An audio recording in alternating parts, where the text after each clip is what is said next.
Welcome to Stretford, Paddock. I am Adam McCullough. He is Joe. Hello. How you doing, Joe? I'm really good. How are you? I'm good, thank you very much. We are here today to rate the Manchester United players out of 10 Big ratings coming for out their this performance in the season. So I was going to say so far. Are we really counting the Europa This is the League? Premier League season we're doing here. We're rating them on their Premier League, and obviously Ighalo's played a lot of his minutes in the Europa League, so we will bear that in mind. But we're calling it after the Premier League season has ended. Yeah. So the domestic campaign's finished. United have finished third. We are in the Champions League for next season, Champion. and we've still got a trophy to play for. So we're going to be rating those players that have played for Manchester United's first team, or most of them. If we've missed one or two out, I don't know, Marcus Rojo, then just get a grip of yourself. Do you know what I mean? Do your own rating in the comments below. But right now, we're going to start with the goalkeepers. Goaltender. And we're going straight into one that's pretty difficult to rate. David De Gea. Tough, innit? It is. Because he's not been the 9.5 out of 10 David De Gea that we've seen for 5 of the last 6 years or whatever it's been. He's been shaky, and he's had spells where he's been good, and he's had spells where he's been bad, and he's cost us in big games, and he's not the same guy, is he, at the moment, anyway? He's not. But our defensive record has still been one of the best in the league. Yes. He has kept quite a high number of clean sheets. And he's got the second highest save percentage in the Premier League, only behind Dean Henderson. Sensational. We are sensational, aren't we, Joe? And it's like with David De Gea, he'd make a mistake and then he'd make a world-class save straight after. And it's hard. I feel like you can't judge him too harshly on those mistakes, because overall we've gone in the right direction. But he does have to be judged on those mistakes. We know he's not a 10 out of 10. No. We know he's not even a 9 out of 10. Probably not even an 8 out of 10. No. Would you agree with that? I think it's hard. Are we doing it by his standards, or are we doing it by world goalkeeping standards? Because by his standards, I think this has been a 5 out of 10 season. But if you're comparing him to goalkeepers as a whole, I would give him 6.5 out of 10. Maybe I'm going to come down to a 6 then. Yeah. I think we'll settle on a 6 out of 10 for De Gea.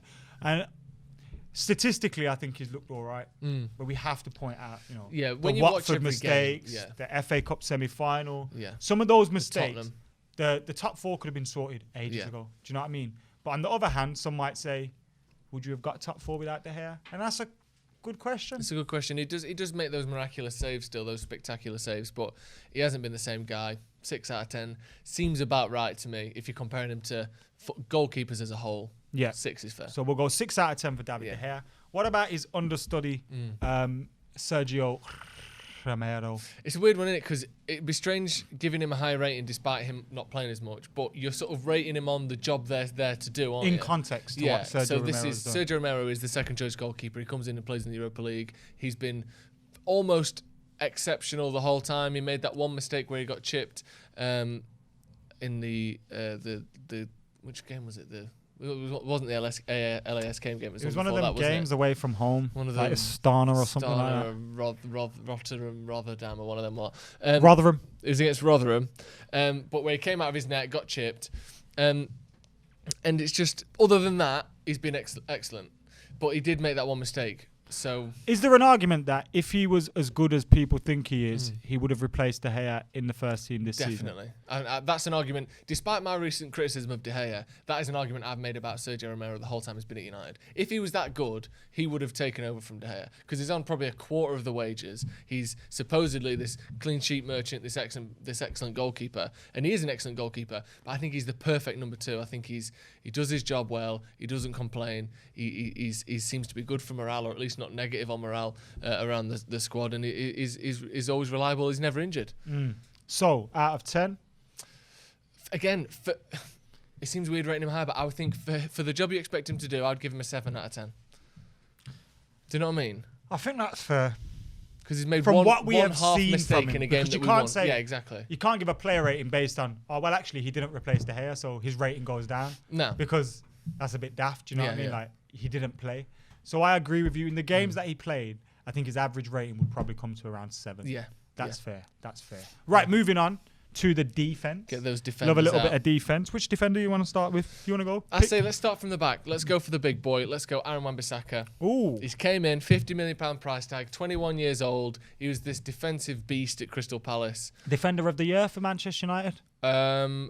Probably, yeah. Defender of the year probably for Manchester United.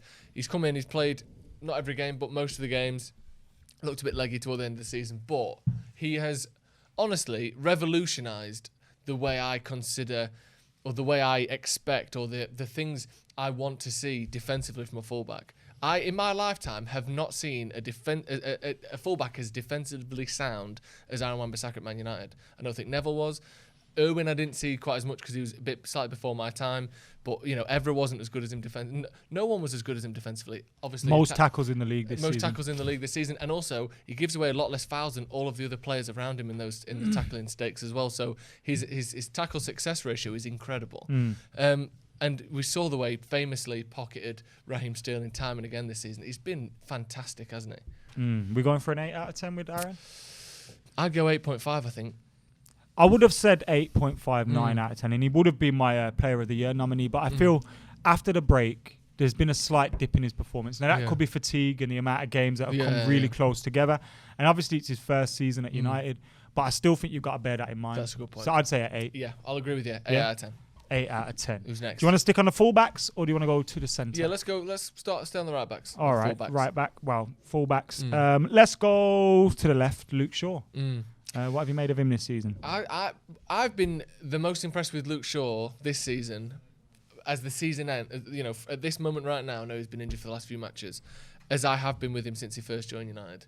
I think he looked a bit shaky at the start of the season. I thought Brandon was better than him until Christmas. I thought after Christmas, or around that Christmas period when he started getting played at centre-back a little bit more, he was looking like a better player, a bit more control, but still wasn't doing it going forward. And then we came back from lockdown. The games against Bournemouth, Sheffield United, Brighton as well, he was like bombing on, overlapping, underlapping, putting crosses in. I don't know if he got any assists, but there was a couple of times, certainly against Sheffield United, where he played the ball across and everyone was like, shit, did you see that run he just made? And then we scored as a result of that. But the trajectory he's been on, I don't think he's been brilliant all season, but he's ended the season on a real high note, which I'm really impressed with. I think he's got better as the season's progressed. Yeah. I think particularly after lockdown. But I definitely think he's below Aaron Wan-Bissaka. Oh yeah, definitely. I think he's above De Gea, below Wan-Bissaka. You're looking at 7-ish. I'd say 7. Because we have seen, especially in the latter end, just before he got injured, him pushing on. Yeah. And those are the things that I was calling for from him, to push on, bomb on, help support in the attack more than defence, and don't be so worried about what's behind you. And he's done that. So I think a 7 out of 10 is probably fair. Yeah. Yeah? Overall, yeah. Brandon, first season in the first team. Yeah. And when you put it that way, you've got to change your expectations slightly, haven't you? Because, like I said, for the first half of the season, I thought he was Luke Shaw's match, maybe even slightly superior to Luke Shaw game for game. Again, he was part of the people looking a bit sloppy toward the end of the season crew, which pretty much everyone who played in those games did. But it does sort of slightly tarnish a little bit the rating you may give him. But I think generally speaking, again, from the expectations you had of him coming in, I think he's been excellent, and he's not set the world on fire. He's not getting tons of assists and crazy tackles, but he's consistent. And for a long time, he was better going forward than Luke Shaw was this season. And I think he's had a lot of impact on Luke Shaw. Yeah, definitely. In terms of threatening him and pushing him through his spot. And you got to consider he's not even a left back by trade; he's a right back. And many people thought maybe Ethan Laird would come in ahead of hhim, or someone else would get selected before he did.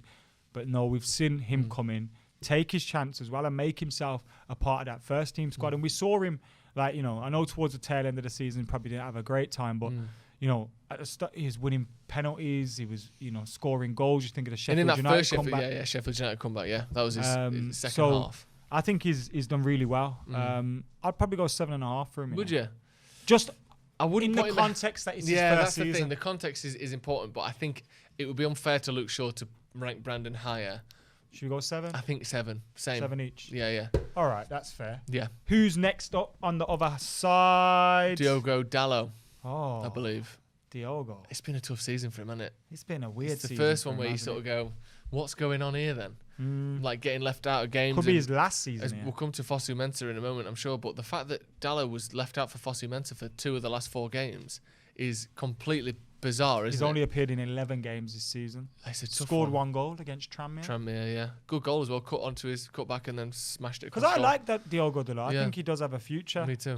In the game. Probably not at Manchester United, unfortunately. But it's hard. Aaron Wan-Bissaka on the right. Yeah. You got Luke Shaw on the left. Brandon Williams on the left, Ethan Laird coming through.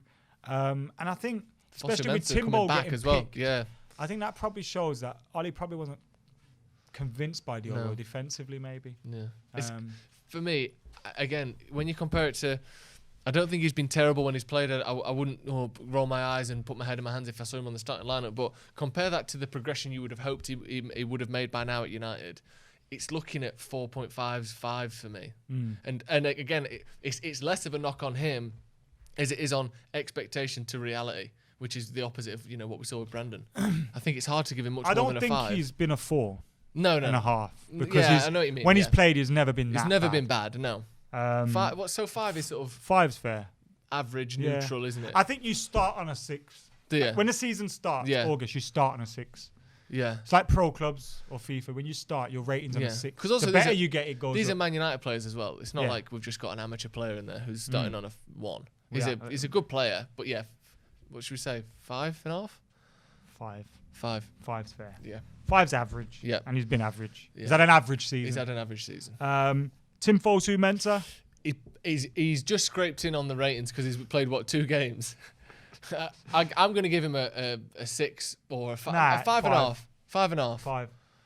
I think that's fair. 5. It's hard, isn't it? Because he's not been bad. Because there was one game he started. The first game he started, the first 45 minutes, he looked very shaky. Bro. And then he got back into it. He's got that 1,000 days out legginess, which you might expect. He's had it. I mean, he's not played for United for 3 years until that game. Yeah, I'm I'd almost say 5. Yeah, 5 is probably fair because I'm trying to give him extra points because I'm so stunned he played. But really, let's treat him as we all love him fair. Yeah, exactly. I'm not stunned because he's not good, but just because, like I said, he's not played for 3 years. Yeah, 5. This one, we're moving on to the centre halves now. This one's disappointing for me. Axel Tuanzebe. Again, compared to expectation, how good he was for Villa, and he came in and he was in the starting lineup for the game that we drew with Liverpool.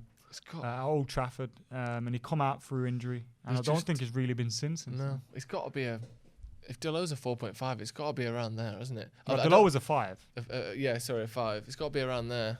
5, because it's sad to say. 5's almost like 5's just a shrug of the shoulders, isn't it?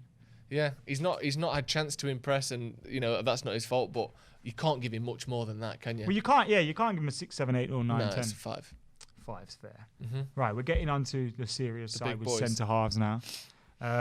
Harry Maguire, first season as United, became the captain midway through the season. I'm a defender of Harry Maguire generally.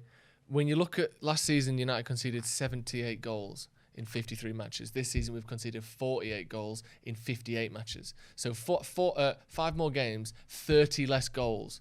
And I think that is in played huge every part game down in the to league. Played every minute in the league as well as every game. I think that is in huge part down to him. I know you can look at individual mistakes. He got done. He got megged. He looked like he lost his head against Chelsea, and the whole captain's thing is another argument to be had. But when you look at, he came in, forget the price tag, all that. Who's that? Jesse J. Forget about the price tag. Forget about the money. Yeah, exactly. I think he's improved our defence more than any single defender we've bought in a long time. And I think he's got to have a high rating for me. I think Aaron Wan-Bissaka would have a word there. I get what you're saying. Just because the way he's sort of marshalled defence. And also... He got better when he got the armband as well. And he does a job. I know you have some questions over the way he brings the ball out, but his passing ability is certainly better than Jones, Smalling, the likes of which we've seen over the last 7 or 8 years. He's allowed Solskjaer's system to flourish, and I think he's been excellent generally. I think Harry Maguire has definitely improved our defence. I think he's... In the last couple of weeks, had a bad time of it. Yes. And I think at the start of the season, he didn't look great. I don't think he's looked like an £80 million centre-half this season. Yeah. But you've got to bear in mind, it's his first season at Manchester United, a big club. 30 goals less conceded is 30 goals amazing. less. He's improved us. He's definitely improved us. Wan-Bissaka as well. And he definitely had a little rise after the armband. I also think he's probably had a big impact off the pitch as well. Yeah. If I was going to rate him, I'd have to go 7. Because he's not been. I don't think it's been bad enough to. I think there's been some performances of late which have been a 5 or a 6. Yeah. But over the course of the season, I don't think he's ever been. I think that there's bad. been more 8s and 8.5s than there have been 5s and 6s. I think 8 personally. I think if you're giving someone an 8, they'd have to have had a good season. I think he's had a good season. 8 now, but 8 means like. I knew this was going to be the 8 one. is like a very good season.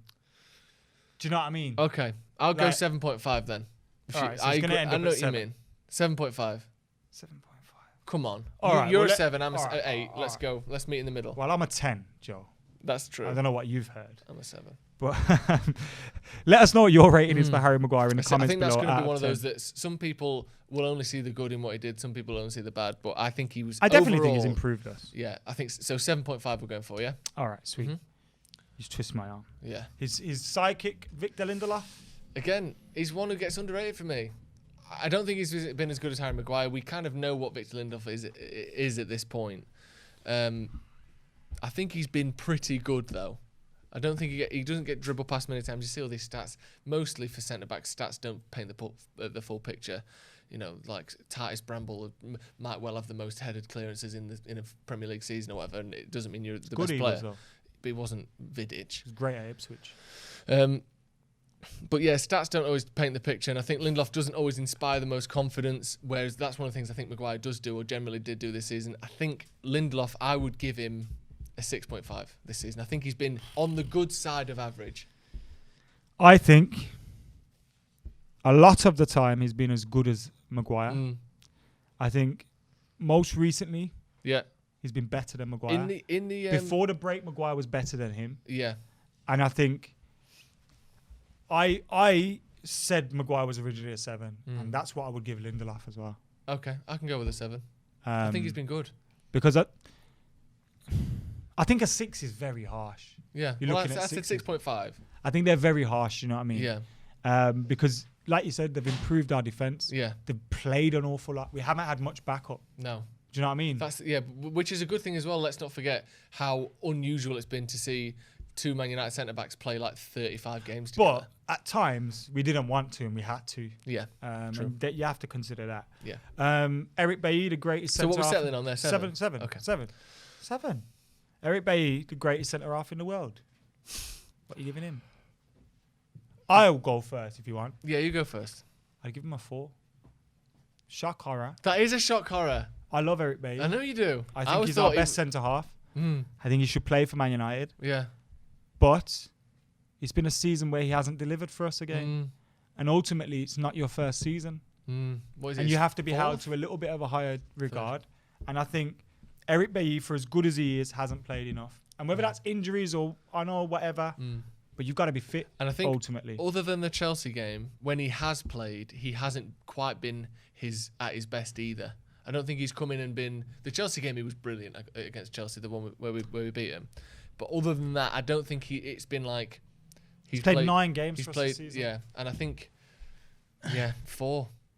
It's been a disappointing year. If you wanted to be fair, you could probably say 5. He'll go with Timbo and that, or the ones that we gave. But Eric Bailly, It's we the should be expectation expecting again, though. 40, 50 games of him, Yeah. and we're not getting it. No. You 4. agree? Yeah. What we're going 4. We're going 4 with Eric I Bailly. can't believe you said that. One I'm last stunned by defender that. to do. Philip Jones. Philip Jones. Let's just move on from 4 this very quickly. next. Yeah, I'm not gonna. I don't want to kick a man when he's down. I don't want to do bash you him know at what I all. mean? No, I like Phil Jones, but he's not been good. Yeah, I don't want to kick him when he's down. Let's move on to the midfield. Probably The kicks himself when Schmidfield, he's as I'm down. still calling it. The Schmidfield. I think we've got a chance still of that. We have. It's Schweinsteiger and coming. Schneiderlin might Is there still any- work. Can we sign Shaw? Maybe he's a Maybe. centre half though, isn't he? Yeah.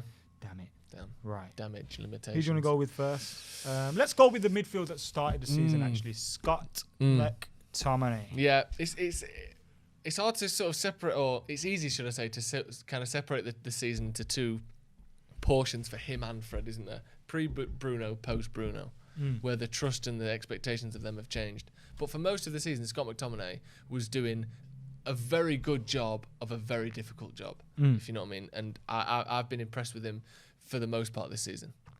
What do you think? I've been impressed with how he's improved as a squad player. He's proven me wrong, most definitely.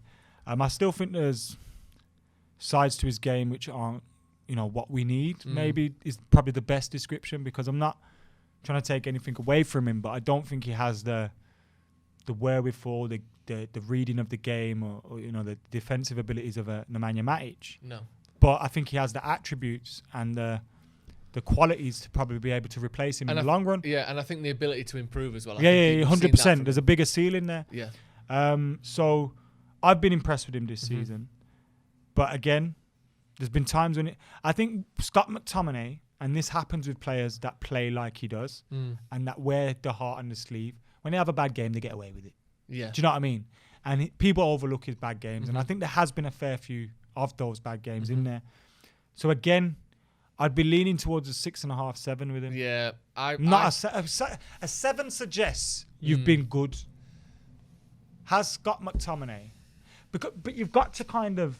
I would go 6.5. You've got to put some weight on where United were before Bruno and Pogba got back fit. And he did stand up a lot for us at that point. But here's another thing to remember as well, and this isn't trying to throw him under the bus at all.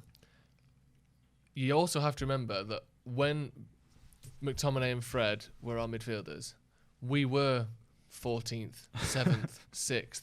Do you know what I mean? I know they got sort of stuck in a crap team, but we weren't second. We were a bad team in a bad position. So, yeah, I think I really like Scott McTominay, and I've always really liked him. I think he's got a lot going for him, and I think he's better on the ball than people give him credit for, and he's better at bringing it out than people give him credit for. But he was in a really difficult position. It was a really difficult position. But it's not like we had a bad team and we were third. We had a bad team and we were 7th, 6th, 5th, which is still a decent enough position to be in. But I think it's hard to give him much more than a 6.5. That's fair. Yeah. I'll stick with that as well. Let us know if you disagree in the let comments us know below. Make sure you're chucking him in there. His mate, Fred. Better. Than McTominay. For me, yeah. Again, compared to the expectation, Fred was Fred even a Man United player last season? He played against PSG and looked all right. We all thought he'd be gone this It looked summer. like he'd be gone. And compare that to the expectations of... compare those expectations to how he's been this season. It's been a revelation, actually, in terms of how he's performed in comparison to those expectations. So I would go 7.5 for Fred. I think he really has outshone his expectation. And not that he's been that much better than McTominay, but he looked like he wouldn't be here. I've got to pull you down a little bit from that 7.5. Go on. To 7. Okay. I know it's not by much, but again, I think you're stepping into a little bit of a dangerous... where you... Like... There was 7.5. Mans were getting 7.5s and stuff like that. You know... Yeah. You know, when you get a goal and an assist, and you like get when we've won trophies and that, some squad players probably got 7. Yeah. I don't think he should be giving that 7.5. Okay. I think he has been good. Yeah. And I think he has proven a lot of people wrong. And he's proven probably all of us wrong that thought he'd be gone. And I think his 7's fair. Okay, I'll go with that. Especially some of the bigger games. Oh, he was immense. Man City. Yeah, City, yeah. You know what I mean? And Chelsea. So I do think he's been better than McTominay. Stop giving the ball away as well. But not one whole. Okay, 7. All right, sweet. So we got McTominay and Fred out of the way. Nemanja Matic. Now we're looking more like a... I can't remember how many games he played and was at the start of the season and wasn't very good. He played a bit at the start, and then he wasn't used. He seemed to have fallen out with Ollie. There was a few bits on social media, and he settled down. Again, compare him to where you thought he would be. It's Fred territory, isn't it? He was gone. And again, I'm in and around that 7.57 mark for Matic because I think he has actually been really good since Christmas. When he's been good, he's been very, very good. Maybe a 7. I think tiredness has probably sneaked in a little bit. Definitely. And you've got to take into consideration the first 6-7 months of the season. Yeah. So you're looking closer to 6.5, 7. I would say 7. He's been as good as Fred. Yeah. Overall, because he's been... Maybe been as important as Fred as well. Yeah, I was going to say, he's been an important cog in the most successful portion of the season. He got his important cog out. Okay, and he implanted it in our clockwork match or something, watch or something. Oh, fucking carry on. You went too far. Log. 7. 7. 7s. Where's that one? 7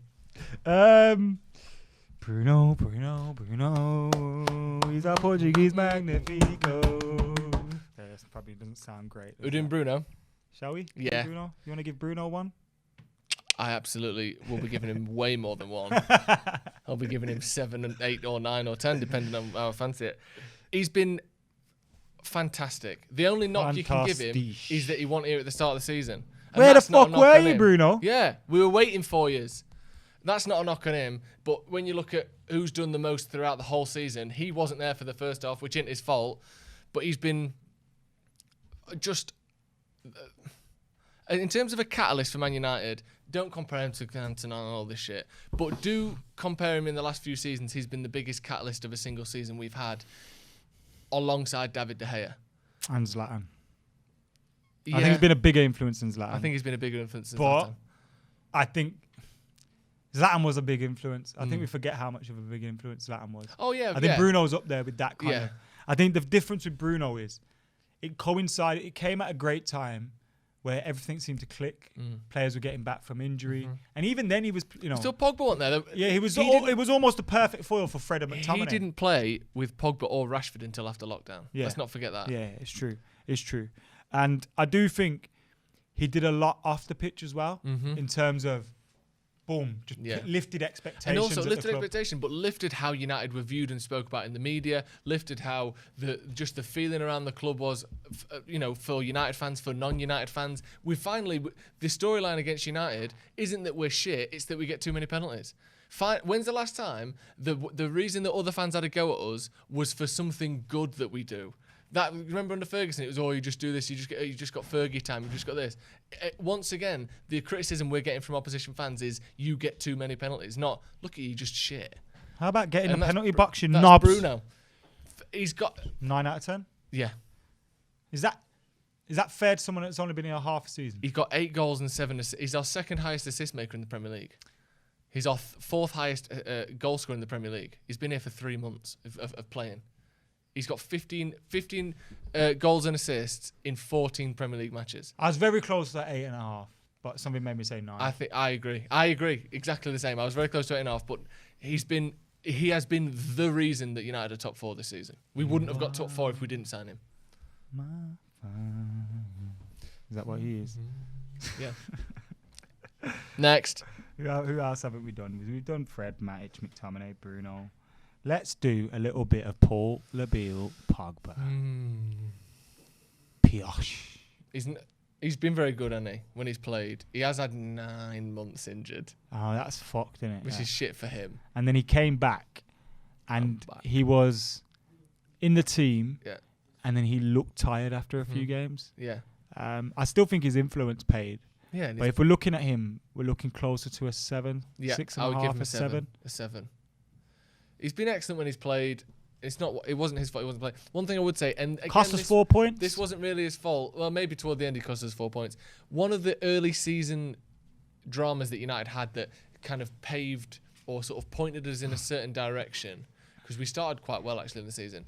The whole penalty thing with him and Rashford and missing them and changing who it was, and that put a lot of pressure on the squad at that time of the season, which I think could have been avoided. So again, not that I'm faulting him too much for that, but we got off on a bad foot of the season with the whole Wolves game thing, and I think that could have been handled better, and you have to put a bit of blame on his shoulders as you do with Rashford. But overall, when he's played, he's been really good. I'd give him a 7. Yeah, I think I was easing towards a 6.5.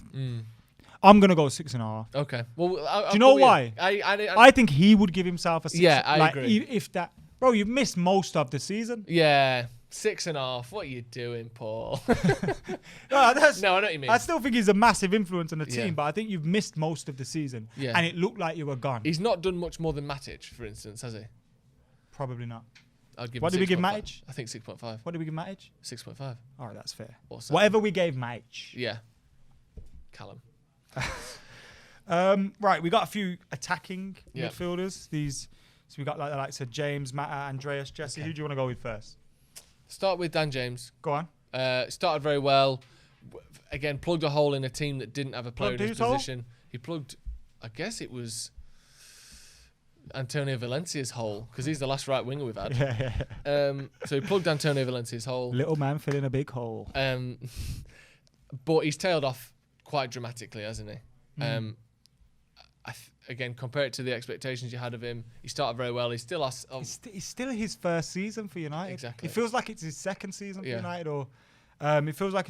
I think at the start of the season he was quite impactful. Yeah, he was. And he's had a tough time as well in the last year of his life. You're looking 5.5, 5 though, you know. I would have gone 6. 5.5. All right, 5.5. Is that fair? Yeah. Because I just, it's been better than meh, but not much better than it. And I think he went up at some point to like a 6.5, 7 in the season. Yeah, if we'd have done this in November. If it was live, it would have went woo. Yeah. 5.5. All right. Sweet. Next. That's good. Let's rattle through a couple Andreas of these. Pereira. The butt of a 4. lot of jokes. The human embodiment of the difficult time we had in the season. Not necessarily from me, but he has come to represent the difficulties United have had this season, which I think some of which is unfair, some of which is warranted. 4. I agree. Juan Mata. He's on 4.5. I'd go 5. I think when he's played, he's looked half He's decent. looked all right. He's linked up with Bruno quite well. And recently. Ighalo. Yeah. I'd go. I think he's been crucial in the 5. Europa League run as well. 5. Maybe. Mata 5. 5.5. 5. So we did everyone there apart from Jesse Lingard. Again, he's been lumped in with the Lingard and Pereira are the problem with Man United crew, hasn't he? Which again, some of which is justified. He's had a bad. He's Let's had a bad season. look. We love Jesse Lingard here, Yeah. but let's put it on the table. Yeah. He's had a bad 2 years Yeah. on the pitch. Yeah. Off the pitch in his personal life, he's had a bad 2 years. I think the combination of that has led to what we're seeing at the moment. Mm-hmm. I also think you're seeing someone that was a real bubbly, outgoing Yeah, person now where's withdrawing to themselves. That's sad. again. That's the saddest And I find bit for that me. sad. Yeah, definitely. And I think, look, we've got to put our sympathy side here Yeah. because this is football ratings. We're not. Yeah. We don't get sympathetic to anybody. But I don't else. like how he was ridiculed for being a mid-20s guy having a bit of a laugh. Yeah, that's stupid. That's Or like, I always hate the hated joke. that. Oh, Jess is still young. Like it's like Just because you didn't know who he was in 2012. yeah. So, I actually think he can rescue his career, but Yeah, we'll me save too. that conversation for another day. 4.5. Yeah, 4.5. 4. 4.5. 4.5. Jesse Lingard. Yeah. Next, let's So- move on but to some attackers. Jesse has told me straight himself. I need to do better. Struggling. Yeah. So I mean, And he's it's told come from the man himself. Yeah. You know what I mean? The man in the mirror. He may say, Mm-hmm. Jesus. Let's get Christ. to the big boys. Right, Alexis. Not that big boy. You want to talk big boys? Let's talk Ighalo let's go then. big. Oh, he's our big boy, isn't he? Again, compare the expectation. Man United are going after Josh King. Too expensive. What? United can't afford Josh King. United have gone after Arnautovic. United have gone after... Oh, remember that Arnautovic series? That was the one. United have gone after Adel Taarabt. And then eventually we settled on Watford, journeyman Odion Ighalo, or former Watford Bit journeyman rude, to be honest. Odion Ighalo. And then the 2 weeks sort of following his signing for Man United were some of the most sentimentally charged and kind of beautiful I've ever seen around the transfer. His sister and the picture of him as a kid and the fact that he's been such a big Man United fan all his life, which we didn't know. I didn't know. He's become a cult hero and a fan favourite, and he's performed on the pitch for the most part. And what I think's great about Odion Ighalo is, do you know how like Jesse or Marcus, a lot of fans, maybe not from Manchester or not from England, will say, "Oh, why do you love them lads so much?" When it's because they're homegrown or they're English and that. But I think Odion Ighalo is that guy to every fan around the world. Yeah. I think Odion Ighalo was chipping in with his mates to be able to go and watch Manchester United live in a bar and getting his shirt and watching it in the villages that he grew up in. He represents the Manchester United fan that isn't in England. Yeah, and the overseas one. Yeah, he's like a homegrown overseas player. Yeah. He's like a homegrown overseas player. Yeah, exactly. And he's just been the way it's been, and he's still, because he hasn't started a game in about 5 months, he's still on for the record of most goals scored in your first starts for United. He just can't get a start. He's going to start soon in the Europa League, I'm sure. Probably scoring a hat trick against LASK Linz. Odion Ighalo, for the impact that he had, for everything, 7 out of 10. 7. Yeah, I'd go 7. Again, compared to expectation, it's not that he's necessarily been better than Pogba, but you have to compare that to the expectation around the player. And this isn't player of the year. This isn't stat for stat who's been the best. It's, he's been, again, in the way that Pereira and Lingard were one of the symptoms or signs of the problems in the squad. He has been a symptom and a sign of the recovery and the rejuvenation of this squad. So you've got to give him a decent rating. Yeah, 7. I agree. We move on. Let's go. Here they are. Mason Greenwood. Murder Mace. 17 goals for Manchester United. What do we give Bruno? 9. The youngest player to score that many goals for United. Yeah. Or, Part I of don't the know what youngest stat front is. 3 of all time to score 60+ goals. Yep. Most goals from an under-18 player in the league since Robbie Fowler. He's absolutely tearing it up. Since Michael Owen. And beautifully transitioned into the squad by Ole Gunnar Solskjaer as well. Yes, there were times when maybe Ali could have been forced into rushing him, and he didn't. He held him back. And I think that's really paid off for Mason Greenwood. I don't even think we've seen close to the best of him. No. Well, he turned 18 He this drifts season. through games, scores goals for fun, and I don't think he's even playing his best yet. I'd go 7.5 out of 10. Do you want to know something? Because there's so much more to come. 7.5. But he's maybe been 8. He's maybe been 9. It's got to be 8. It's got to be 8. It's gotta be 8. 8.5. I'd say 8. But I think actually himself, if you asked him his rating out of 10 this season, 7. He'd go 6, 7. Yeah. So much more to come. Do you know what I mean? Because the all-round play that he's very good at, we don't see that from him yet. No, I saw a good little stat before talking about not just goals and assists, but build-up play involvements, which is a strange stat to calculate. But Bruno was at the top of that, and pre-assist and the way his spread is, he actually is involved in the build-up to goals much more than you would think from a player as lethal as he is, and he's got a lot more of that in his tank. His passing and his finishing.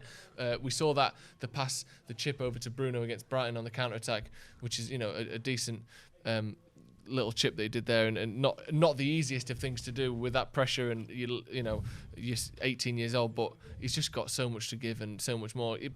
It's got to be an 8, isn't it? 8.5. Yeah, 8.5. Yeah, expectation 8.5. 18-year-old scoring 17. Fucking madness. 8.5. Brilliant player.